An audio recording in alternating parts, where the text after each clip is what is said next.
A quick heads up, this episode contains graphic, unsettling subject matter and some strong language, so it may not be suitable for younger listeners or for anyone who might find such content distressing. Welcome to a special edition of True Crime News, the podcast. I'm your host, Ana Garcia. In the true crime world, everyone has a case they've worked on or lived through that left a lasting impact. Investigator Mike King is one of those people. He dismantled a polygamous cult that was sexually abusing children and has handled numerous serial killer investigations. Drawing from decades of experience, Mike has studied criminal psychology to reveal how serial predators operate, manipulate, and exploit, while still appearing outwardly ordinary. His insights are compiled in his new book, Wolves in Sheep's Clothing. Mike, welcome back. It's always a pleasure. His book is different from our usual deep dive into a single case. Instead, it blends real investigations with patterns and behavioral themes, linking predators to specific types of crimes. He wrote it for the true crime community, the audience who watches, comments, and engages daily, offering them not only a deeper understanding of how these criminals function, but also practical ways to reduce personal risk.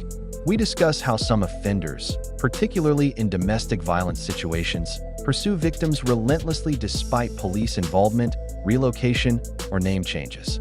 There are also opportunistic predators who target strangers.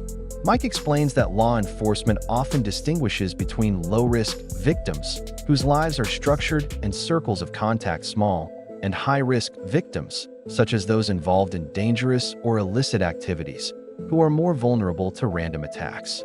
He illustrates how circumstances can instantly raise a person's risk level, for example, being stranded at night in an unsafe area.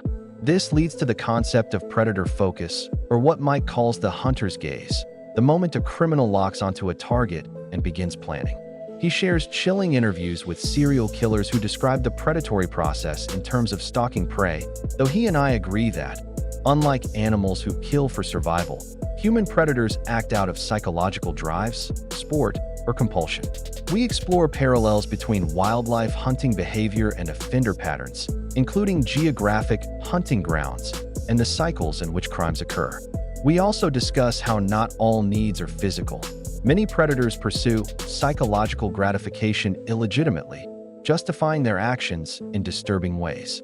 The conversation shifts to victim recovery, emphasizing that being attacked is an event, not a life definition, and that personal choices can influence safety without placing blame.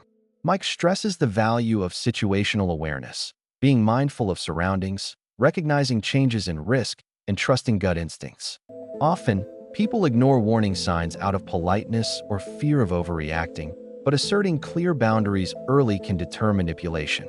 We talk about patterns and predictability, such as sticking to the same routines, which predators can exploit, and how mixing up habits can reduce risk. When I share my own safety habits, like changing routes if I suspect I'm being followed, Mike notes that the response depends on location and immediate safety, but avoidance and control of the situation are key. Throughout the discussion, the message is clear: remain aware, act on instinct, and draw firm boundaries.